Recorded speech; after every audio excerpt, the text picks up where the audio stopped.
नमस्कार, आसनसोल टाइम्स में आप सभी का स्वागत है। मैं आफरीन हाजिर हूं आज के बुलेटिन के साथ। बुलेटिन की शुरुआत करेंगे, लेकिन उससे पहले sponsored by decor wallpaper and को स्पॉन्सर्ड बाय आरएल के नर्सिंग होम। लिए चलते हैं खबरों की जानिब। पीने के पानी की मांग को लेकर आज भाजपा के एक प्रतिनिधि मंडल ने घोषित उपमेयर वसीमुल हक को ज्ञापन सौंपा। इससे पहले कॉरपोरेशन के किसी भी वरिष्ठ पद अधिकारी के न रहने से भाजपा द्वारा करीब 2.5 घंटे तक नगर निगम गेट के सामने धरना दिया गया। आसनसोल नगर निगम क्षेत्र में पीने के पानी की मांग पर शुक्रवार को भाजपा की तरफ से आसनसोल नगर निगम कार्यालय का घेराव किया गया। आसनसोल दक्षिण की विधायक अग्निमित्रा पॉल के नेतृत्व में हुए इस आंदोलन में सैकड़ों की तादाद में भाजपा कार्यकर्ता और समर्थकों ने हिस्सा लिया। यहाँ अग्निमित्रा पॉल के अलावा बप्पा चैटर्जी, भृगु ठाकुर आदि नेता, कार्यकर्ता और समर्थक उपस्थित थे। पत्रकारों से बात करते हुए अग्निमित्रा पॉल ने कहा कि नगर निगम के सभी दावों के बावजूद निगम क्षेत्र के ऐसे कई इलाके हैं जहां पीने के पानी की भारी किल्लत है। कई इलाके ऐसे हैं जहां एक एक दिन बाद पानी आता है और आता भी है तो रात के 1 या 3 बजे। उन्होंने कहा कि पानी खुलने का ये कौन सा समय है, जब इंसान सोया रहता है तब पानी खोलने से क्या फायदा। उन्होंने कहा कि नगर निगम में सत्ता की खींचातान चल रही है। 2 डिप्टी मेयर बनाए गए हैं क्योंकि सभी को खुश रखना है, लेकिन अभी तक MIC बोर्ड का गठन नहीं हुआ है, जिससे आम जनता परेशान हो रही है। लेकिन आसनसोल नगर निगम और TMC नेताओं को इन सब से कोई लेना देना नहीं है। उन्हें जनता की मुश्किलों से कोई वास्ता नहीं। आखिरकार 2 घंटे बाद घोषित उपमेयर वसीमुल हक नगर निगम में अपने चेंबर में पहुंचे। वहां अग्निमित्रा पॉल उनको पानी की समस्या को लेकर ज्ञापन सौंपा। साथ ही शिल्पांचल की और भी कई समस्याओं से उनको अवगत कराया और उनके समाधान की मांग की। वसीमुल हक ने उनको आश्वासन दिया कि 1 महीने के अंदर पानी की समस्या का हल निकाल लिया जाएगा। हालांकि वसीमुल हक के चैम्बर से निकलकर जब भाजपा विधायक और उनके समर्थक चेयरमैन अमरनाथ चैटर्जी से मिलने उनके चैम्बर में प्रवेश कर रहे थे, वहां पुलिस के साथ उनके समर्थकों और विधायक की सुरक्षा में तैनात सुरक्षा कर्मियों के बीच बहस हो गई। জেলা আসানসোল জেলাতে পুরো জেলায় যেখানে আসানসোল মিউনিসিপ্যাল কর্পোরেশন আছে সেখানে মানুষ জল পাচ্ছে না। শুধু যে কর্পোরেশন এলাকা তাই নয়, পঞ্চায়েত এলাকাতেও জল পাচ্ছে না। কিন্তু এই কর্পোরেশনে আমি 1 বছর হলো বিধায়িকা হয়েছি। এর আগেও যিনি ছিলেন অমরনাথ চ্যাটার্জি মহাশয়, তাকেও বারবার বলা হয়েছিল। এখনও যিনি মেয়র হয়েছেন বিধান উপাধ্যায় মহাশয়, তাকেও বারবার বলা হয়েছে, কিন্তু কোনো হেলদোল নেই। মানুষ জল পাচ্ছে না। কীরকম প্রবলেম? জায়গায় জায়গায় জলই নেই। কোনো জায়গায় সারাদিন জল দেয় না। রাত্রির বেলায় 1টা, 1:30, 2টো যখন মানুষ ঘুমোয় তখন জল আসছে। সেখানকার নরসমুদা, সেখানকার বয়স্ক মানুষরা আমাকে ফোন করে জানাচ্ছে, দিদি আমরা অসুস্থ হয়ে পড়ছি, সারা রাত জেগে থাকতে হয় কখন জল আসবে। রাত্রি 2টো হচ্ছে জল দেওয়ার সময়। সারাদিন কি করেন? আজকে জায়গায় জায়গায় জল আসছে, এভরি অল্টারনেট ডে জল দিচ্ছে। এই গরমের মধ্যে অল্টারনেট ডে জল। আর আমরা কি দেখলাম, ইলেকশনের আগে বিভিন্ন পৌরসভা থেকে গাড়ি গাড়ি জলের ট্যাঙ্কার এলো। ভোট কিনতে হবে তো, তখন কিন্তু জলের ট্যাঙ্কারগুলো এলো। এখন দেখুন কোথাও জলের ট্যাঙ্কার নেই। জায়গায় জায়গায় জল দিচ্ছে নোংরা জল। আজকে 94 নম্বর ওয়ার্ড, সেখানে জলের সাথে চিংড়ি মাছ আসছে। হ্যাঁ, আপনি বলতে পারেন যে আপনি তো বিনা পয়সায় চিংড়ি মাছ খেতে পাচ্ছেন, সেটা আরেকটা দিক আর কি। এত নোংরা জল, তার সাথে মাটি আর মাছ ভেসে আসছে, সেটাতে জল খাওয়া যায় না। জায়গায় জায়গায় ড্রেন পরিষ্কার নেই। আর 8ই জুন বলে মনসুন আসবে, বর্ষাকাল আসবে, কোনো ড্রেন পরিষ্কার হচ্ছে না। আজকে যদি ড্রেন পরিষ্কার না হয়, নিকাশির ব্যবস্থা তাহলে কী করে ঠিক হবে? আবার করে আসানসোলে বন্যা হবে, যেটা আমরা কোনোদিন ছোটোবেলায় দেখিনি, কিন্তু এখন আমরা দেখছি আসানসোলে বন্যা হচ্ছে, কারণ কোনো ড্রেন তো পরিষ্কার হয় না। এই কর্পোরেশন, আসানসোল মিউনিসিপ্যাল কর্পোরেশন, তাদের নিজেদের ঝামেলা, নিজের খাওয়া খাইতেই ব্যস্ত। কোথাও দেখেছেন 2জন ডেপুটি মেয়র? আমাদের আসানসোল মিউনিসিপ্যাল কর্পোরেশনে দেখতে পাবেন 2জন ডেপুটি মেয়র। এখনও তারা কমিটি করতে পারলো না। করবে কি করে? কারণ 2টো দলের মধ্যে তো গোষ্ঠীদ্বন্দ্ব। এদিকে মন্ত্রীর ভাইকে তুষ্ট রাখতে হবে, ওইদিকে সংখ্যালঘু সম্প্রদায়ের আরেকজন ডেপুটি মেয়র, সংখ্যালঘু সম্প্রদায়ের ভোট পেতে হবে। নিজেদের খাওয়া খাইতে নষ্ট, তারা ঝগড়া করে যাচ্ছে, মানুষ পরিষেবা পাচ্ছে না। আর আসানসোল জেলার মানুষ তারা চোখের জল দিয়ে তেষ্টা মেটাচ্ছে। আজকে আমাদের আন্দোলন চলবে যতক্ষণ না এই মেয়র বা ডেপুটি মেয়রের কেউ এসে আমাদের সাথে দেখা করে এবং আমাদের সঠিক উত্তর দেয় যে কবে নাগাদ এই পরিষেবা মানুষ পাবে এবং এই সমস্যার সমাধান হবে, ততক্ষণ আমাদের আন্দোলন চলবে। কথা হয় না, এটা হয়তো ওনাকে কেউ কেউ জানিয়েছে, কারোর জায়গায় পানীয় জল নেই হয়তো, বা এই কয়েকদিন হয়তো পানীয় জলের সমস্যা তৈরি হয়েছিল, সেটা মিটে গেছে। সেটা এখন জলের সেই সমস্ত ডেপুটেশনের তারিখ ফারিখগুলো হয়তো আছে, কোনোটা 27 তারিখের আছে, কোনোটা 22 তারিখের আছে, সেই সময় হয়তো হয়েছে। তো উনি এসেছিলেন, ওনাকে বললাম যে আমরা ব্যাপারটা দেখছি, কেন জল পড়ছে না বা কেন জলটা আসেনি। তো আমাদের এটা কর্তব্যের মধ্যে পড়ে জলটা সরবরাহ করা। আমাদের নিশ্চয়ই যেখানে পাইপলাইন আছে আমরা নিশ্চয়ই জল সরবরাহ করে দেবো। আর ড্রেনেজ সিস্টেমের যে ব্যাপারটা রয়েছে সেটা আমরা তো চারদিকে পরিষ্কার লাগিয়েই দিয়েছি। বিভিন্ন জায়গায় আমাদের টিএমএএমসি যে হোয়াটসঅ্যাপটা আছে সেটা তো সারা আসানসোল শিল্পাঞ্চলের মানুষ দেখছেন, তো তার মধ্যেই দেখে নিতে পারবেন যে পরিষ্কার হয়েছে কি হয়নি। তো আমরা ওনাদের যারা প্রতিনিধি এসেছিলেন তাদের আমরা বললাম যে 1 তারিখে আসতে, 1 তারিখে আসুক, আমরা খোঁজ খবর নিয়ে বিস্তারিতভাবে জানিয়ে দেবো। এবং তার মধ্যে আমাদের যারা ইঞ্জিনিয়ারিং সেকশন রয়েছে তারাও এই জলের ব্যাপারটা দেখে নেবেন। আমাদের ডেপুটি মেয়র ওয়াসিমবাবু ছিলেন, উনি ওনাদের সঙ্গেও কথা বলেছেন, ওনারা সন্তুষ্ট মনে গেছেন। এরপরে বাইরে কি বলবেন সেটা আমরা জানি না। তবে আমার মনে হয় যে পানীয় জলের কোনো সমস্যাটা এই সময় আসানসোলের কিন্তু মুখ্য উদ্দেশ্য নয়। পানীয় জল সবাই পাচ্ছে। আসানসোলের এখন যেটা মুখ্য সমস্যা সেটা হচ্ছে যে রেল যেরকমভাবে উচ্ছেদের ব্যবস্থা করেছে, মানুষকে ছাথিনভাবে বের করে দিচ্ছে, সেইটার বিরুদ্ধে সবাইকে একত্রিত হওয়া। সেইখানে যদি সবাই একত্রিত হয় তাহলে আমার মনে হয় আসানসোলের বাসীরা সুন্দরভাবে বসবাস করতে পারবে। রেল যদি আলাদা জমিও দিয়ে দেয় আমরা তাদের কথাও ভাবব। তো আমি বিধায়ক দিদিকে অনুরোধ করব যে আমরা যে আগামী দিনে আন্দোলন করব সেই আন্দোলনে উনি আমাদের সঙ্গে সামিল হবেন এবং আমাদের সঙ্গে মতে মত মেলাবেন।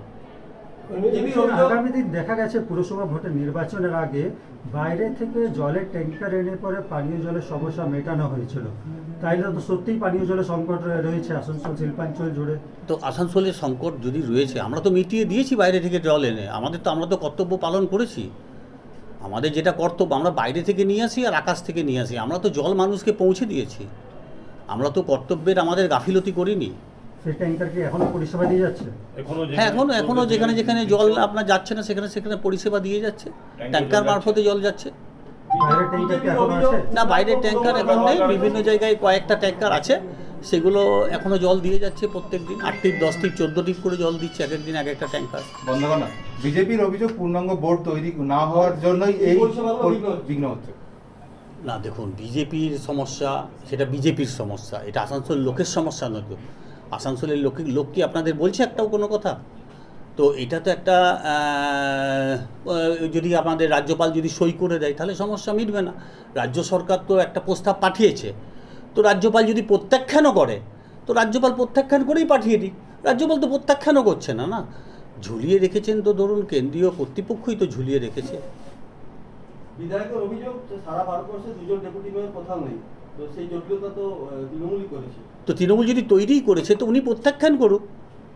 উনি যদি প্রত্যাখ্যান করে দেন তাহলে তো আমরা শুধরে নেব।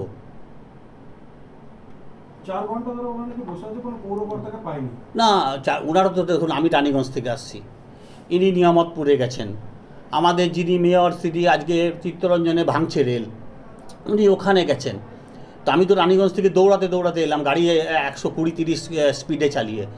ওনারা যদি আগে থেকে চিঠি দিয়ে বা ইনফরমেশন দিয়ে রাখতেন আমরা নিশ্চয়ই সময় মতন থাকতাম। আগেও তো বিজেপি সময় দিয়েছে, ডেপুটেশন দিয়েছে, আমাদের সময় দিয়েছে, আমরা এসেছি। আমরা যদি আজকে এখানে থাকতাম এখানে দিতাম। যদি ওনাদের বলতাম যে রানীগঞ্জে আপনারা চলে আসুন, রানীগঞ্জে ডেপুটেশন দিন, ওনারা তো নিশ্চয়ই যেতেন না রানীগঞ্জে। কিন্তু আমরা আমাদের কর্তব্য পালন করার চেষ্টা করলাম। ওরা কোনো অনুমতি নেয়নি না। राष्ट्रीय राजमार्ग पर हुए ट्रक हाईजैकिंग मामले में आसनसोल उत्तर थाना पुलिस को एक बड़ी कामयाबी मिली। इस संदर्भ में आज पुलिस की तरफ से एक संवाददाता सम्मेलन किया गया, जहां इस मामले में गिरफ्तार 5 आरोपियों को पेश किया गया। शुक्रवार को आसनसोल उत्तर थाना की तरफ से एक संवाददाता सम्मेलन किया गया। यहां DCP doctor Kuldeep SS, Asansol north थाना प्रभारी तन्मय रॉय सहित आसनसोल दुर्गापुर पुलिस कमिश्नरेट के तमाम आला अधिकारी मौजूद थे। संवाददाता सम्मेलन के दौरान पुलिस अधिकारियों ने हाल ही में ट्रक हाईजैकिंग के एक मामले के बारे में जानकारी दी। डॉक्टर कुलदीप ने बताया कि 20 तारीख की रात को बांकुड़ा के मिजिया से एक ट्रक लोहे का रॉड लेकर झारखंड की तरफ जा रहा था। बीच में ट्रक के ड्राइवर ने खाना खाने के लिए किसी ढाबे के पास ट्रक को रोका। तभी एक स्कॉर्पियो में 5 व्यक्ति आए और ट्रक के ड्राइवर को बताया कि वो जीएसटी अधिकारी है और वो ट्रक की जांच करेंगे। इसके बाद वो ट्रक को लेकर और चालक को साथ लेकर आगे बढ़ गए। बाद में खलासी को भी फ़ोन करके बुला लिया। इसके उपरांत ट्रक चालक और खलासी दोनों को अपहरण कर काफ़ी देर तक इधर उधर घुमाया गया। 21 तारीख की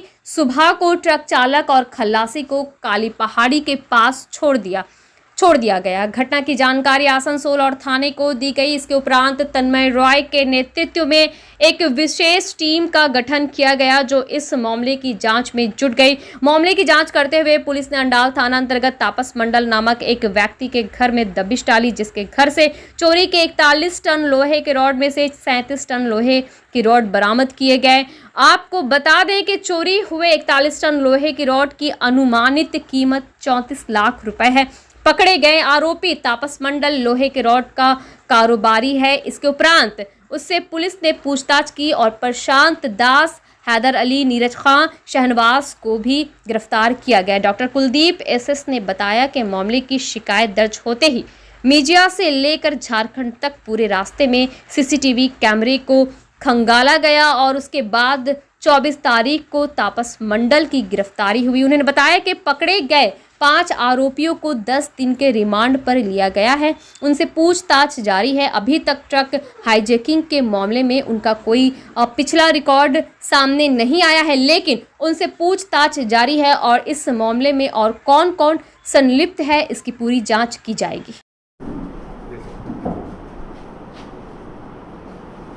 घटना ये हुआ था कि मेजिया से जो श्याम स्टील का फैक्ट्री है वहाँ से अराउंड 40 टन जो है आयरन रॉड जो होता है, सलिया जो होता है, उसको लोड करके आगे डिलीवरी करने के लिए ट्रक रवाना हो गया था।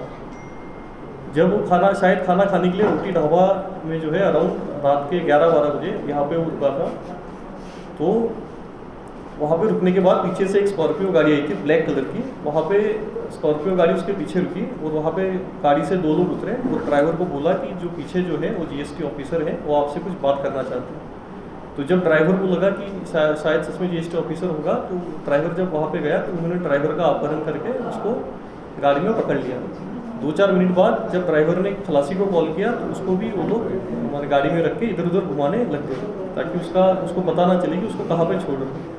बाद में जो है ड्राइवर और खलासी को सुबह 5 बजे माने 21 की रात को सुबह 5 बजे उन्होंने ड्राइवर और खलासी को काली पहाड़ी के पास उतार दिया। इसके बीच में जो ट्रक में जो 41 टन जो माल लोड था उसको जो है एक अंडाल में एक मून इंटरप्राइज करके शॉप है, वहाँ पे उसका गोडाउन है, वहाँ पे उन्होंने रात में रख दिया था। तो जब कंप्लेंट रिसीव हुआ, कंप्लेंट रिसीव होने के बाद जो है उन्होंने एक स्पेशल टीम हमारे ओसी नॉर्थ जो है तन्मय रॉय, उनके अंदर एक स्पेशल टीम तैयार करके इसको दायित्व दिया था। तो उसके बाद उन्होंने जो है मेजिया से लेके जितना भी सीसीटीवी कैमरा होगा आसनसोल में या दुर्गापुर साइड में सब सीसीटीवी कैमरा चेक किया और सोर्स इन्फॉर्मेशन और कुछ टेक्निकल इनपुट के चलते वो 1-2 नंबर जो है मिला था। तो वो जो एक आदमी का नाम मिला था उसका नाम था तापस मंडल, जिसके गोडाउन में माल रखा गया था। तो वहाँ से ऑलमोस्ट 37 टन जो है वो ऑलमोस्ट रिकवर कर चुके हैं। और उसके बाद जो है फर्दर इन्फॉर्मेशन मिलने के बाद एक ही रात में मैंने मल्टीपल जगह पे जो है रेड हुआ था। तो उस रेड में 4 लोग उसके बाद गिरफ्तार हुए थे, मतलब टोटल 5 लोग गिरफ्तार हुए हैं, उसमें से 4 जो है उसके बाद हुए थे। मैं 4 का नाम बता रहा हूँ। प्रशांत दास, बल्लभपुर फाड़ी, Raniganj PS, Haidar Ali, Raniganj PS, Neeraj Khan, Pandaveshwar PS और शहनवाज, आसनसोल नॉर्थ पीएस। इस तरह से टोटल 5 एक्यूज हैं जो अरेस्ट हुए हैं। इसका फर्दर इन्वेस्टिगेशन हो रहा है। 5 एक्यूज का जो है 10 दिन का रिमांड मिल चुका है और इसका फर्दर इन्वेस्टिगेशन में जो कुछ भी चीज़ें सामने आएगी वो सब आपके सामने टाइम टू टाइम रखा जाएगा। सर, हाईवे में जर्नी को सुरक्षित बनाने के लिए आप लोग क्या कर रहे हैं? हाईवे में जो है स्पेशली जो है after incidents just within 1 year जो है इनिशिएटिव लिए गए, उसके बारे में बताता हूँ कि 4 हाईवे पेट्रोल है जो फुल नाइट जो है वो पेट्रोलिंग करते रहते हैं। आपने देखा होगा येलो कलर की गाड़ी है, 4 जो है गाड़ी है जो कंटिन्यूसली जो है पेट्रोलिंग करता रहता है हाईवे पे। उसके अलावा जो है हमारा थाने का जो है आरटी गाड़ी वगैरह उनको वो भी थाने में हाईवे पे ही रहता है, और उसके अलावा बाइक पेट्रोलिंग कुछ कुछ जगह पे किया हुआ है। और सीसीटीवी जो है आने वाले समय में कुछ कुछ जगह पे जो है इंपॉर्टेंट पॉइंट्स है वहाँ पे सीसीटीवी जो है हम लगाने का प्रयास करेंगे। सर सीसीटीवी तो लगाया जाता है लेकिन दिखता है कि सर मेंटेनेंस नहीं होता, वो सर खराब हो जाता है। वो तो अलग इशू अच्छे मैंने, वो तो अलग इशू है, लेकिन उसमें हम ट्राई करेंगे कि उसका पूरे तरीके से उसको ऑन रखने का प्रयास करेंगे, हमारे लेवल पे प्रयास करेंगे। सर हर प्लांट में जीपीएस सिस्टम या तो कोई तकनीकी और क्या लगाने का कुछ प्रयास जारी कीजिएगा? देखिए तो ट्रक एसोसिएशन और मैन्युफैक्चरिंग वालों का डिसीजन है, लेकिन अगर जीपीएस रहता है तो उसमें आसानी होती है कि ट्रक को हम बहुत इजीली जो है लोकेट कर सकते हैं। तो हम आशा करते हैं कि इस तरह का सिस्टम जो है, इस तरह की सेवाएं जो है वो ट्रक में रहेगा, जीपीएस रहेगा तो ऑब्वियसली बेटर रहेगा सबके लिए। शुक्रवार को ईस्टर्न रेलवे मेंस कांग्रेस की तरफ से आसनसोल के रेलवे हॉस्पिटल के सामने विरोध प्रदर्शन किया गया। ये लोग रेलवे द्वारा संचालित स्वास्थ्य केंद्र को बंद किए जाने की मुखालफत कर रहे थे। हाल ही में आई खबर के मुताबिक रेलवे द्वारा रेलवे के हेल्थ यूनिटों को बंद करने की बात सामने आई है। इसके खिलाफ शुक्रवार को ईस्टर्न रेलवे मेंस कांग्रेस की तरफ से आसनसोल के रेलवे अस्पताल के सामने विरोध प्रदर्शन किया गया। प्रदर्शन कर रहे लोगों का कहना है कि ये अनुमान लगाया जा रहा है कि रेलवे द्वारा संचालित हेल्थ यूनिट को बंद किया जा सकता है। उन्होंने कहा कि इन हेल्थ यूनिट पर रेलवे के कर्मचारी और उनके परिवार इलाज के लिए आश्रित रहते हैं। ऐसे में अगर इनको बंद कर दिया जाए तो रेलवे कर्मचारियों का एक बड़ा तबका तुरंत और सही इलाज से वंचित रहेगा। उन्होंने इसकी मुखालफत करते हुए मांग की कि इन यूनिटों को बंद ना किया जाए। उन्होंने बताया कि समझा जा रहा है कि मधुपुर, सीतारामपुर, पानागढ़, अंडाल हेल्थ यूनिटों को बंद कर दिया जाएगा। इसी के खिलाफ आज ईस्टर्न रेलवे मेंस कांग्रेस द्वारा प्रदर्शन किया गया। आज ईस्टर्न रेलवे मेंस कांग्रेस की तरफ से पूरे इंडियन रेलवे और खास करके ईस्टर्न रेलवे, मालदा, हावड़ा, सियालदा, आसनसोल, जो भी मुख्य चिकित्सालय, जो भी मेन हॉस्पिटल है, ईस्टर्न रेलवे मेंस कांग्रेस की तरफ से हम लोग इस प्राइवेटाइजेशन के विरुद्ध में हम लोग धरना प्रदर्शन का आयोजन किए हैं। और इस धरना प्रदर्शन के आयोजन के माध्यम से प्रशासन को हम लोग जानकारी देना चाहते हैं कि मजदूरों का हक है, मजदूरों का अधिकार है। हम लोग इधर बर्धमान खाना से लेकर के झाझा तक, आसनसोल से लेकर के बर्धमान 106 किलोमीटर और यहाँ से लेकर के आपको झाझा 154 किलोमीटर, उसी तरह जसीडी से सिवड़ी आपको दुमका 70 किलोमीटर, फिर अंडाल से इधर सिवड़ी सहित 70 किलोमीटर और फिर सीतारामपुर से धनबाद करीब 60 किलोमीटर। इस दायरा में हम लोग जो हमारा मधुपुर हेल्थ यूनिट है, सीतारामपुर हेल्थ यूनिट है, आपको अंडाल हेल्थ यूनिट है, पानागढ़ हेल्थ यूनिट है, जो कि रेलवे का कर्मचारी के हित के लिए रखा गया है, वो आज जो है से हम लोगों के हाथ से निकल रहा है, ऐसा अनुमान है।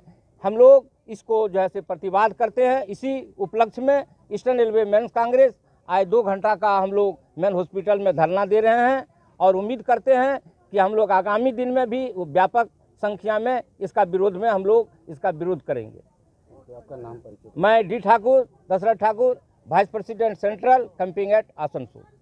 যে রেলের দেখুন আমরা ইস্টার্ন রেলওয়ে মেন্স কংগ্রেস করি, এটা আমাদের শ্রমিক সংগঠন। আমরা কোনো কিন্তু রাজনীতি বা পার্টির সঙ্গে জড়িত নই, কোনো পার্টির কোনো মতবাদে আমরা বিশ্বাস করি না। সে আপনার জাতীয় দল বলুন আর আঞ্চলিক দল বলুন, কোনো মতবাদে বিশ্বাস করি না।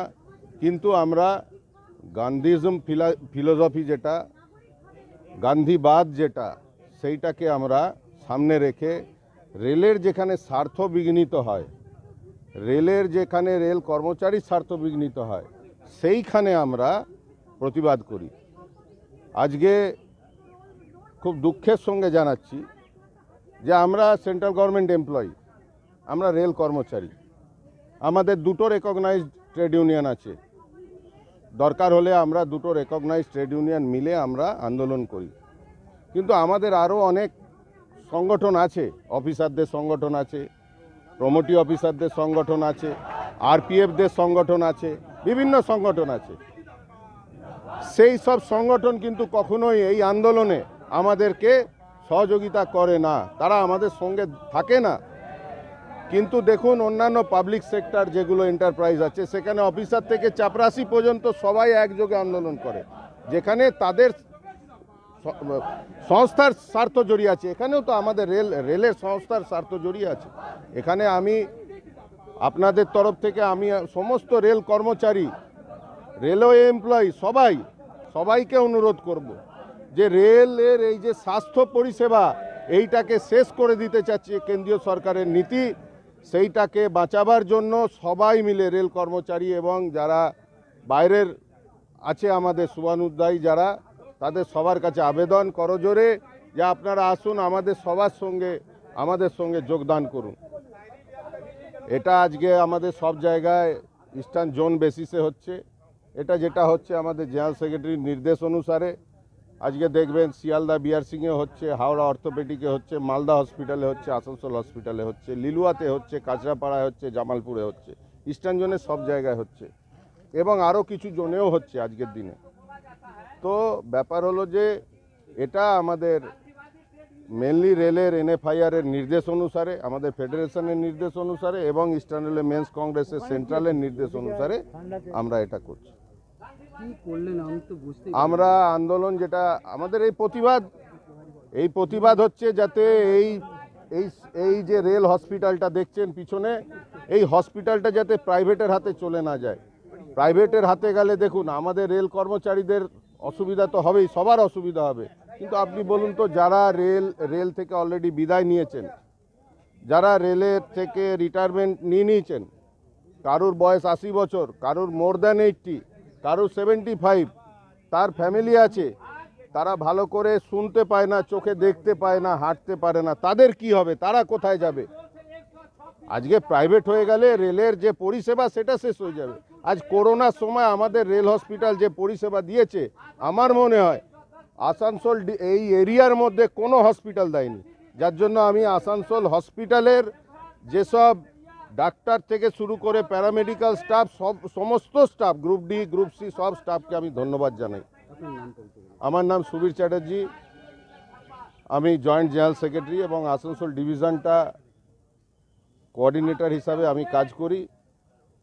এবং আমাদের মেনলি যে মিডিয়ার ব্যাপারটা আমাদের ভাইস প্রেসিডেন্ট সেন্ট্রাল দশর ঠাকুরই দেখেন।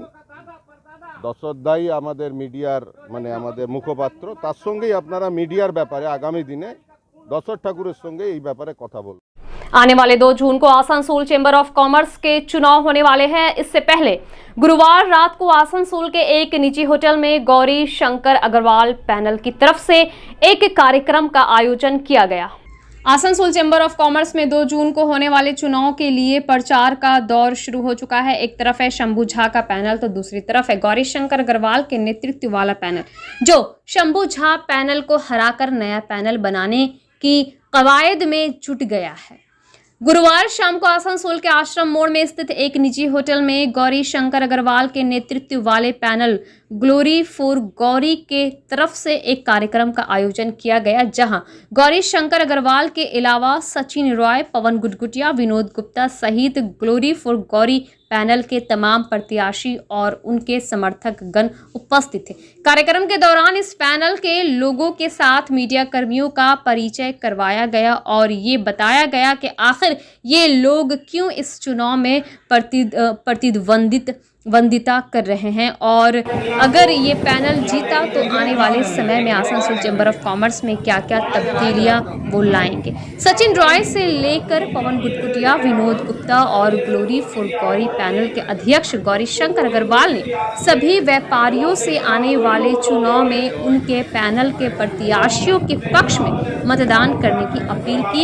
इनका कहना है कि पिछले कई वर्षों से आसनसोल चैम्बर ऑफ कॉमर्स क्षेत्र के व्यापारियों और व्यापार के विकास के बारे में कम और कुछ चुनिंदा पदाधिकारियों के निजी स्वार्थ के बारे में ज़्यादा सोच रहा है। उन्होंने कहा कि आसनसोल चैम्बर ऑफ कॉमर्स एक बहुत ही प्राचीन संस्था है और इसकी गरिमा को बनाए रखने के लिए और आसनसोल के व्यापारियों के हितों की रक्षा के लिए गौरी शंकर अग्रवाल पैनल की जीत बेहद ज़रूरी है। जो पुराने पैनल है उनका अपना मनमानी चलता है, वो 20 लाख का दुकान 50 लाख का दुकान 10 लाख में बेच देते हैं।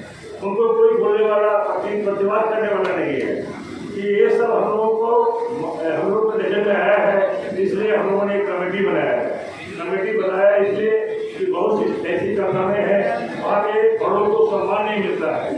एक हमारे स्वर्गीय जेके खंडवाल जी थे, उनको तो एक बार ऐसा बात की वो कि तुम्हारे टाई को खींचते हुए नीचे ले जाऊंगा, इस तरह का उन्होंने प्रतिवाद किया। तब फिर वो बचे हो। बहुत बार ऐसा होता है कि जो मेंबर है जैसे वो मुरली साहब थे, मुरली मौके थे, उनको कोई बोलने का मौका नहीं दिएगा, अपना बैठ जाओ तुमको बोलने का मौका नहीं दिया जाएगा। इस तरह का रवैया अपनाया जाता है। जो एक हाल में एक ट्रेड फेयर हुई, उसका आय हुआ 2 लाख। हम लोगों से चर्चा भी नहीं उन्होंने किया कि एक कानूनी से चर्चा करें कितना आय होगा, कितना लाभ होगा, कितना नुकसान होगा। उन्होंने 2 लाख आय दिखा दिया। इसी तरह का एक चैम्बर में एक सुब्रतो दत्तो ने चैम्बर का ट्रेड फेयर किया था, उसमें आय थी 25 लाख और एक जगह और ट्रेड फेयर लगी इसी अंचल में, उसमें आय दिखाया गया 5 लाख। तो हम लोग को संशय रहता है कि हम लोग को चैम्बर को 2 लाख, दूसरी जगह 5 लाख, इसके पहले जो चैम्बर में ट्रेड फेयर हुई उसकी आय थी 25 लाख। तरह तरह के कारनामे होते हैं और हम लोगों को जानकारी भी नहीं मिलती है, इसलिए हम लोग आपको ये साझा कर रहा हूँ। दूसरी बात, एक बार फ्लड आई थी, हमारे जो सचिव साहब हैं वो गए, सभी का नोट डाउन किए और नोट डाउन करके कोई प्रतिक्रिया नहीं आया, कोई रिजल्ट नहीं। क्यों? कि उन्होंने कोई फॉलोअप नहीं किया। आप एमएलए को, एमपी को जब या मंत्री को कोई फॉलोअप कीजिएगा तभी इसका रिजल्ट आएगी। एक बार गए वो अपना फोटो खिंचाए, एक में उठाए, पानी डाल दिए। हम लोगों के साथ में बहुत सारे यूथ मेंबर्स को हम लोगों ने लेके आया अपने देश के अंदर में, क्योंकि अभी हाईटेक का जमाना है। तो चेंबर्स में हम चाहते हैं कि मेंबर्सों के साथ में जो हम लोगों का कम्युनिकेशन हो वो इस तरह से हो कि मैं उनको बहुत समय आने की भी दरकार नहीं पड़े, वो अपने व्हाट्सएप में या और किसी माध्यम से अपनी समस्याएं हमें बताएं, उसका समाधान करने के लिए अगर दरकार पड़ेगी तो हम बुलाएंगे पूरी बात समझने के लिए, लेकिन नहीं भी आ पाएंगे तो उनकी समस्याओं को टेकअप करेंगे। दूसरी चीज है, एक चैनल जो बहुत साल से चला आ रहा है तो उसमें उत्साह की कमी हो जाती है। होता क्या है कि 2-3 वर्ष में एक ही चैनल चला आ रहा है तो अब उन्हें न तो उतना उत्साह रहेगा न उतनी काम करने की शक्ति रही है। नया पैनल जब आप आता है तो उसके अंदर में आप जरूर जानते हैं कि उसमें उत्साह रहता है। कोई भी चीज ठहर जाए तो उसका समझ लीजिए अंत है उसका, तो उसके बाद में ठहर जाने के बाद नई शुरुआत नई पैनल के साथ ही हो सकती है। तो मैं आपसे वादा करता हूँ कि अगर मेरी पैनल को दिखा के आप लाएंगे तो आप लोगों की समस्याओं को हम लोग बहुत जिस लेवल में भी समस्या सॉल्व करने की चेष्टा करेंगे। और आप लोगों का फिर से मैं अभिनंदन करते हुए आप सबसे रिक्वेस्ट करूंगा कि मैं और मेरी पैनल को आपको एक मौका दें। जो हमारा अटेंडेंस है वही अपने आप में प्रूफ करता है कि हमारी आज यूनिटी आसनसोल की जो है किसी मायने में कम नहीं है। आप ये क्राउड को देख के मुझे ये मेरा हौसला जो है अपने आप में कॉन्फिडेंट करता है, मुझे कॉन्फिडेंस देता है, क्योंकि मैं आपको ये बोलना चाहता हूँ कि मेरा जो एक्सपीरियंस रहा है आसनसोल चैम्बर ऑफ कॉमर्स से में वो मैं 25 साल से मैं आसनसोल चैम्बर के साथ जुड़ा हुआ हूँ और मैं जनरल मेंबर्स एग्जीक्यूटिव कमेटी से लेके सेक्रेटरी से लेके मेरा प्रेसिडेंट तक का तजुर्बा रहा है और आज मैं एडवाइजर के रूप में हूँ। लेकिन पिछले 4 वर्षों से मुझे जो एक्सपीरियंस हुआ है ये मैं समझता हूँ कि मेरे अपने पूरे पीरियड का that was the worst period I am telling you. उसका सबसे बड़ा वजह यह है कि आज हमें सम्मान नहीं मिल रहा है और अगर हम चैम्बर में जाते हैं तो सिर्फ और सिर्फ सम्मान के लिए जाते हैं, हमें चैम्बर से कोई काम नहीं है। लेकिन मैं ये चाहता हूँ कि नहीं, हमारे आने वाली जनरेशन जो है वो हमारी इस चैम्बर को आगे ले जाए। हमारा मूल उद्देश्य यही है। आज के इस कार्यक्रम में हमारे बीच हमारे मीडिया बंधु जो कि हमेशा हमारे साथ रहते हैं, हमारे हर प्रोग्राम में रहते हैं, मैं उनका भी हार्दिक अभिनंदन करता हूँ। और मैं जितने भी हमारे मेंबर्स हैं मैं उनके सामने यही बात कहना चाहूंगा कि साहब सब समय आ गया बदलने का। आज जिस तरह सरकार बदलती है उसी तरह हमें कमेटी में भी एक बदलाव लाने की जरूरत है और उसकी वजह है ट्रांसपेरेंसी और सबसे बड़ा है मेंबर का सम्मान। वन मैन चेंबर नहीं चल सकता है, ये हमें सोचना पड़ेगा। ये आने वाला समय हमें बताएगा कि हमें किस तरीके से चलना है। इसमें आप सभी का मुझे साथ चाहिए। देखिए मैं आज कोई कैंडिडेट के तौर पर आपके पास नहीं आया हूँ। मैं अगर आपके पास आया हूँ तो एक चेंबर के वेलविशर के रूप में मैं आपके पास आया हूँ, क्योंकि आज जो चेंबर में मैं देख रहा हूँ मुझे बहुत तकलीफ होती है कि साहब ये जो हमने गाछ लगाया था आज यही फल हमको देखने को मिलेगा। इसलिए साहब मैं आपसे यही रिक्वेस्ट करूंगा कि आप मेरे साथ कंधे से कंधा मिलाकर हमारे इस चेंबर को एक नए रूप में लाने का मुझे मौका दे, ताकि हमारी ये टीम जो है आने वाले समय में आसनसोल में एक नया इतिहास बना सके। इसमें आप सभी की सहयोग की मैं आशा करता हूँ और मैं आपके साथ हमेशा कंधे से कंधा मिला के जैसे मैंने आगे भी चलाया है आने वाले समय में भी मैं आपके साथ रहूंगा। इन चंद शब्दों के साथ मैं दोबारा आप सभी का हार्दिक अभिनंदन करते हुए अपने वक्तव्य को विराम देता हूँ। धन्यवाद। দিশা দেখাবে তার জন্য আপনারা এসেছেন আজকে আমাদের ভালোবেসে আমাদের ভালোবাসার দিতে ভালোবাসার টানে। আপনারা জানেন সবাই এখানে আমরা ব্যবসায়ী মানুষ, আমাদের বিভিন্ন রকম প্রবলেম থাকে ছোটখাটো এবং ব্যবসায়ীদের প্রচন্ড ব্যস্ত থাকে। তাই আমাদের চেম্বারের ফাংশন হচ্ছে সেই ব্যবসায়ীদের প্রবলেমগুলো প্রশাসনের কাছে পৌঁছে দিয়ে সেইগুলো সমাধান করা। যদি আমরা সেই কাজটা করতে পারি তাহলে আমাদের চেম্বারের সার্থকতা থাকবে। আমরা কমিট করছি যে ব্যবসায়ী বন্ধুদের যে কোনো অসুবিধা হোক তারা চেম্বারে আসবেন, চেম্বারে তাদের প্রবলেমের কথা বলবেন, আমরা আপনাদের কথা প্রশাসনের কাছে গিয়ে সেই প্রবলেমগুলো সমাধান করার চেষ্টা করব, এটা কথা দিচ্ছি। এবং ব্যবসায়ী বন্ধুদের আবার অনুরোধ করছি যে একবার অন্তত একটা সুযোগ দিন। এই যে পেছনের সারিতে রয়েছে যারা ইউথ, তাদের কথাগুলো আপনারা শুনছেন, তারা আবেদন করুন আপনাদের আমাদের ছেলের মতো ভাইয়ের মতো, আপনাদেরও ভাই বা ছেলের মতো। তারা যদি এগিয়ে আসে তারাই ভবিষ্যৎ, তারাই রাস্তা দেখাবে আগামী। তাদেরকে একটা সুযোগ দিন সুন্দর একটা চেম্বার তৈরি করার জন্য। আমাদেরকে মেম্বার বলে গেল যে চেম্বার আমরা করেছি চেম্বার করতে, চেম্বার বিক্রি করতে নয়। আমরা চেম্বারে প্রপার্টি আরো বাড়াবো, চেম্বার আমরা বিক্রি করবো না। আমাদের ম্যানিফেস্টোর নাম্বার 6 আছে যে আমরা কোন চেম্বারে প্রপার্টি আমরা বিক্রি করবো না, বিক্রি করতে দেবো না। আমরা চেম্বারে আরো যাতে উন্নতি হয়, বেঙ্গলের মধ্যে আমাদের চেম্বার যেমন 1 নম্বর হয় সেটা আমরা চেষ্টা করবো, এটা আমরা কথা দিচ্ছি। শুধু আপনাদের একটা অনুরোধ, এই প্যানেলকে আপনারা সাপোর্ট করুন, আশীর্বাদ করুন, এই প্যানেলকে পুরোপুরি ভোট দিয়ে নিয়ে আসুন, একবার অন্তত সুযোগ দিন। ধন্যবাদ। ये थी आज की कुछ अहम खबरें। जाने से पहले अगर आपने हमारे YouTube चैनल आसनसोल टाइम्स को सब्सक्राइब नहीं किया है तो सब्सक्राइब करें और हाँ, लाइक और शेयर करना ना भूलें। धन्यवाद।